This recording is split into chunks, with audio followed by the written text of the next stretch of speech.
room tour 啦。咁今集就講下酒店嘅設施同埋到底我哋呢幾日喺度做咗啲咩嘢啦。首先就講咗餐廳先啦。咁呢一度咧係一共有3間餐廳嘅，咁但係我哋個 plan 咧就淨係包咗2間餐廳。咁首先就係 Island Kitchen 啦，咁佢主打咧就係國際菜。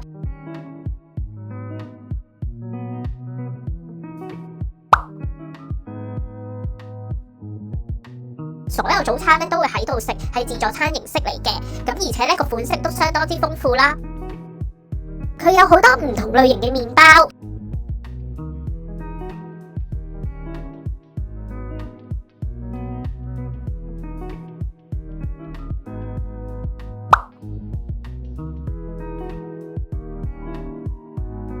海量嘅牛角包或者啲酥皮麵包、甜品等等。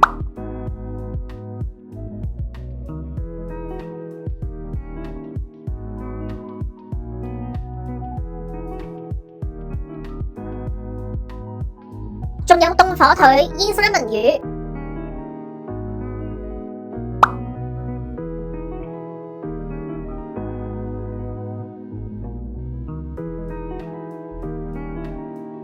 好多唔同類型預先已經撈好咗嘅乳酪、沙律，仲有日式嘅壽司。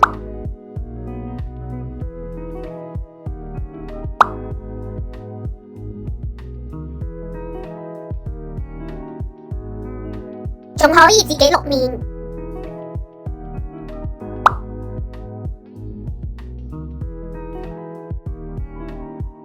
亦有湯，西式或者日式嘅湯都有嘅。仲可以即場同廚師落order唔同煮法嘅蛋。嚟到呢一邊咧就有唔同嘅熱葷啦。咁除咗有一般西式嘅腸仔啊、薯仔之外咧，咁佢仲有呢個印度咖喱啦，同埋呢一個中式嘅一啲炒麵啊，或者中式嘅包都有嘅。咁所以咧，你無論唔同咩國籍嘅人咧，點都一定會有一樣嘢係啱你食嘅。至於午餐嘅話咧，佢有時候就會係自助餐啦，有時候咧就會係一個 2 course menu 嚟嘅。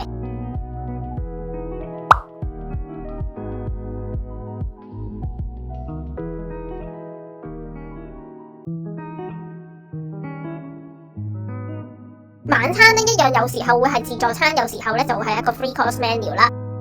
咁佢個 menu 咧，午餐同埋晚餐咧，其實都係一樣嘅。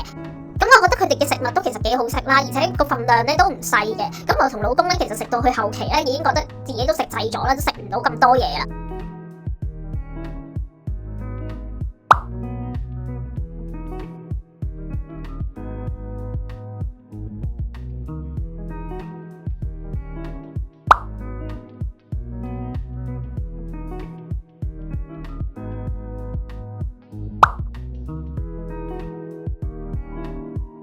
整體嘅食物都係唔錯啦，咁唯一要投訴嘅咧就係呢一個意粉，佢嗰啲意粉咧本身就比較腍嘅，佢唔係我哋平時食開有少少硬硬地嗰種質地，咁但係可能本身佢嗰個意粉咧煮熟咗咧就係咁樣嘅質地啩。另一間餐廳咧就叫做 Hocus， 咁主打咧就係東南亞風味嘅菜式啦，咁以泰菜為主嘅，咁我覺得啲味道咧又係唔錯，而且係好有鑊氣嘅。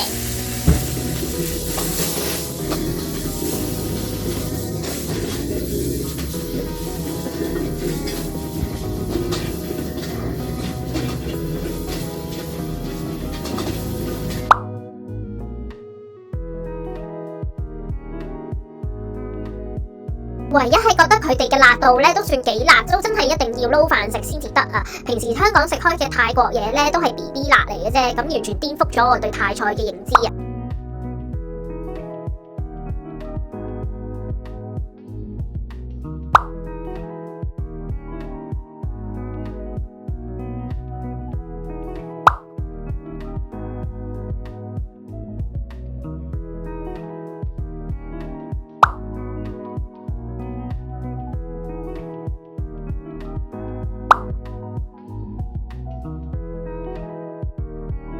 呢間餐廳如果夜晚嚟食嘅話咧，其實都幾有情調嘅。咁另外逢禮拜2或者禮拜6咧，佢嘅晚餐咧都會有呢個 BBQ dinner 啦。咁但係呢個 BBQ dinner 咧就唔喺我哋嗰個 plan 嗰度包嘅。依家畫面見到最遠嗰一間咧就係最後一間餐廳 The Pearl 啦。咁主打就係日本菜，咁佢淨係做晚市嘅啫。咁而且咧我哋個 plan 其實就唔包嘅。咁但係對於香港人嚟講咧，日本菜其實都成日食噶啦。咁所以佢唔包嘅話咧都冇損失。Island Kitchen 樓上咧就有間 Sunset Bar，咁天氣好嘅時候咧可以喺度邊飲酒邊睇日落。咁但係可惜我哋嗰一日咧就天氣唔好啦，咁就淨係見到蝙蝠。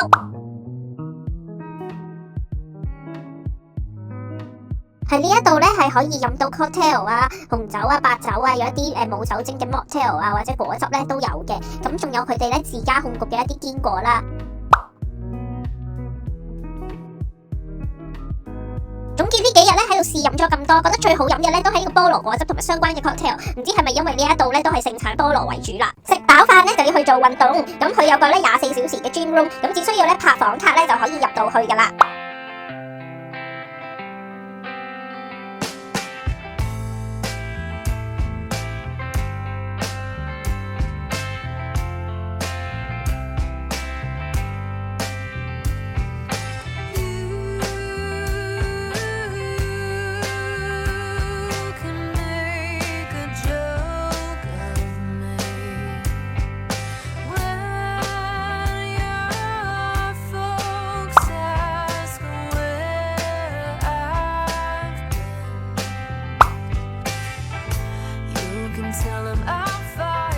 樓下嗰一層咧就仲有乒乓波台，仲可以捉下棋啊，或者好似話有啲 board game 玩添。呢一度嘅洗手間咧，仲有呢一個蒸氣房同埋桑拿房嘅。我雖然冇用過啦，咁但係睇落咧都好似好正咁樣樣。喺呢一個 gym room 咧都可以咧問工作人員咧去查詢一啲活動嘅時間表啦，或者同佢哋進行一啲預約嘅。咁例如我見過咧就可以打呢個網球啦，咁亦都有見過有人咧去玩呢個水上排球嘅。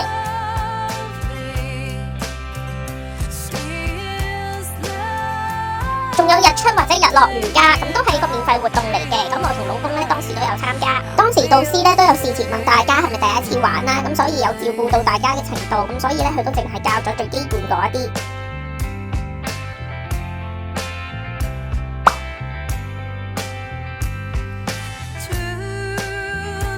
除咗做 gym 之外咧，咁另外仲可以去餐廳出邊個泳池嗰度游水同埋曬太陽。咁游到攰嘅話咧，就可以過去餐廳嗰度咧拎杯嘢飲，都真係幾 chill 噶。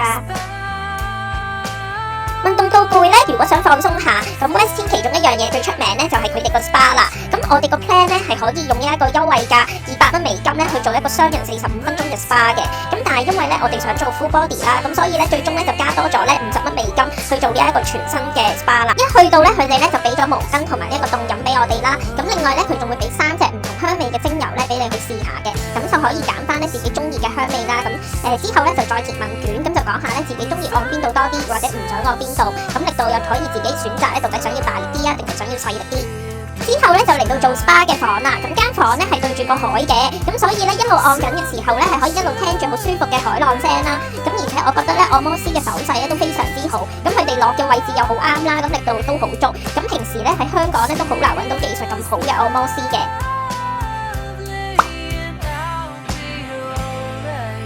做完 SPA 咧，咁就過去另外一間房嗰度休息。咁佢哋咧仲會俾埋呢一個生果同埋嘢飲俾我哋嘅，真係好嘆啊！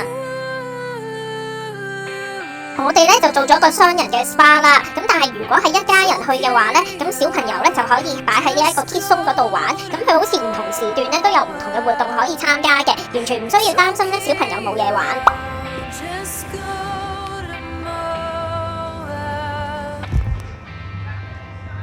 嚟得馬爾代夫最重點當然要去玩水上活動啦。咁想玩水上活動咧，就要去佢哋嘅 diving centre 嗰度。咁我哋本身個 plan 咧，其實係可以免費玩呢個蛙艇嘅。咁但係咧，可惜住喺度呢幾日咧都太大浪啦。咁日日去到咧，啲工作人員都係同我哋講 too choppy 啦，咁所以就冇得玩。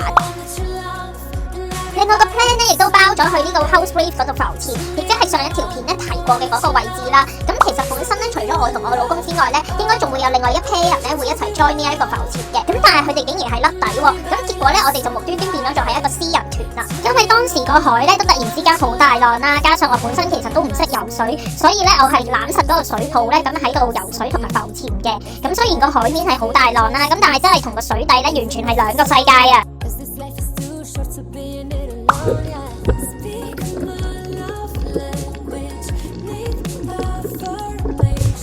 呢個位置嘅海咧，其實大概只有3至5米深左右嘅啫。咁但係估唔到一望落個水底咧，已經見到超級多嘅魚，仲要係成群咁樣樣。對於我呢個初心者嚟講咧，真係非常之震撼啊！而且咧係估唔前度就咁逃走游出嚟咧，已經好快見到嗰一條海溝。雖然呢條片咧未必拍得好清晰啦，但係都隱約見到咧個海溝嗰個位置係非常之多魚嘅。另外教練咧當時亦都非常之細心，而且亦都好好人啦，全程都非常之照顧我哋，仲主動咧幫我哋潛落去一啲深啲嘅位咧去拍攝。咁以下落嚟咧就靜心欣賞教練拍攝嘅震撼畫面啦。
其實咁近岸嘅地方咧，都已經有咁多嘢睇。如果再潛深啲或者去遠啲嘅話咧，我相信都應該會有更加多魚睇嘅。咁所以 Diving Centre 都提供咗唔同嘅 course 啦，例如去搵海龜、睇魔鬼魚，仲可以坐船出海去浮潛啦、孭樽潛水都得嘅，甚至乎可以叫佢咧安排一個潛水教學俾你。咁另外佢哋仲有釣魚同埋其他嘅水上活動咧可以選擇。咁當然呢一啲咧全部都係要額外再收錢嘅。另一樣我哋個 plan 包嘅咧就係海豚船河啦。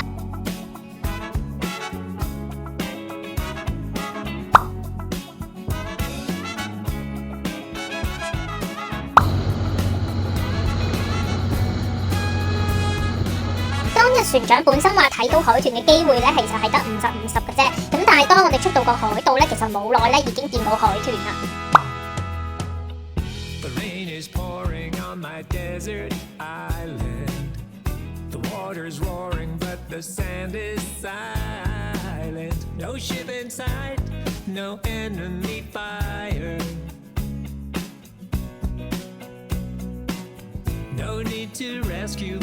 Tired mind.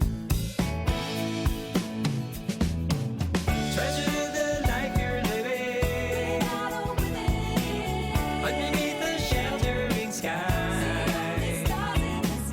Bountiful oceans bringing food and rain to the shores you ride. The night sky features a spectacle of lights, blanket of trust, and the next day is black. Sirens are mute, and the trees don't cry.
估唔到會見到咁多海豚，而且咧今日天氣都真係好好啊！我哋回程嘅時候仲俾我哋見到個咁靚嘅夕陽，馬爾代夫果然係世外桃源啊！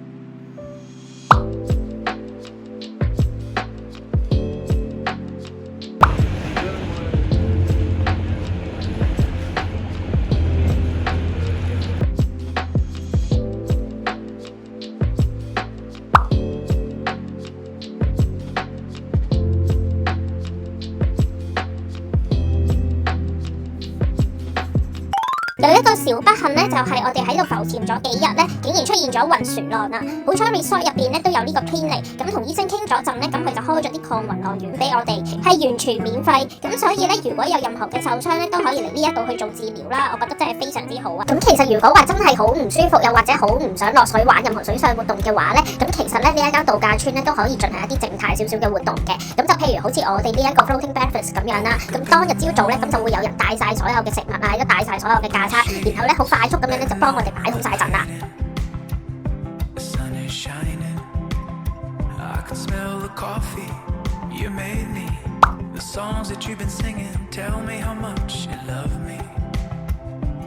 我哋都喺度影咗幾張相，咁影完相之後咧，我哋就嗱聲開餐啦。咁因為一來咧就怕食物會變凍啦，咁二來咧周圍竟然係聚集咗勁多烏鴉喺度準備咧，好似想捕住我哋啲嘢食啊！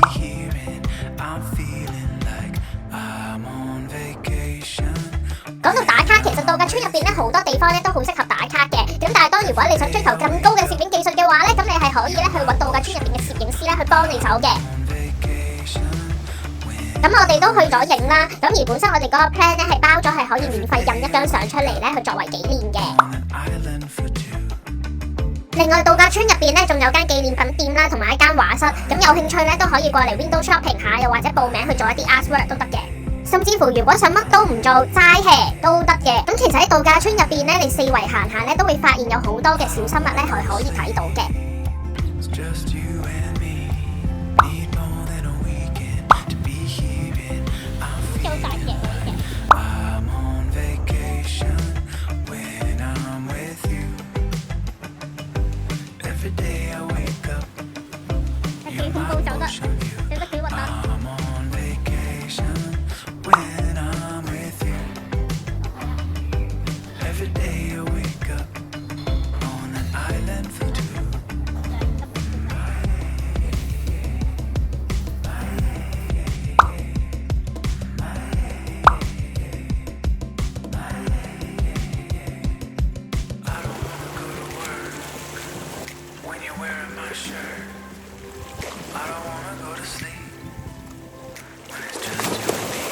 旅程嚟到呢一度咧，終於要結束啦，咁真係好唔捨得。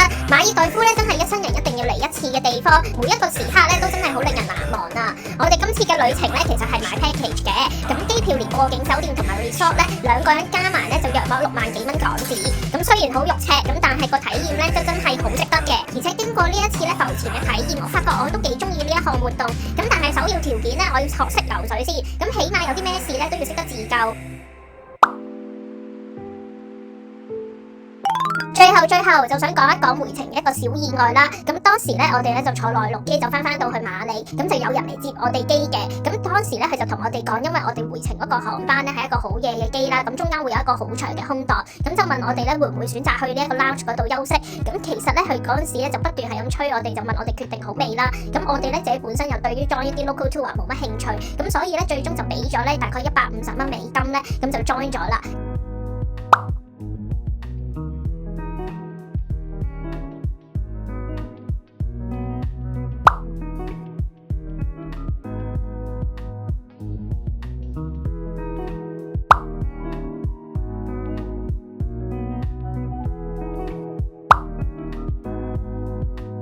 咁雖然個 lounge 入邊又有沖涼房啦，亦都有提供到下午茶啊同埋晚餐，跟住又有 free wifi，又有得叉電，但始終一個價錢都真係幾貴啊，所以咧都唔知自己其實係咪真係中咗伏。所以咧如果有人知道嘅話咧，歡迎留言話翻俾我哋知啊！